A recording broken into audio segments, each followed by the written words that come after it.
So I'm from Iowa originally, and it's not a super small town. I'm from like a town of like 20,000 people, but I think the culture of Iowa is what's fun because like we we just let people be crazy. You just got to be you.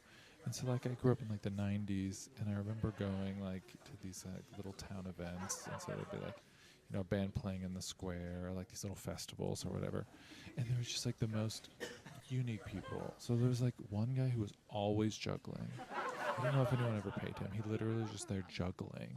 And then at the end of the night, the knives would come out. And it was like a spectacle. It's crazy. There's one guy who was there who has like three hairs on his head, looking very sickly.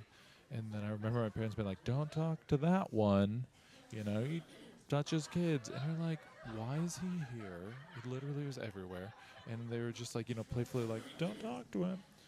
You're like, "What? Where's the candy in the van?" No.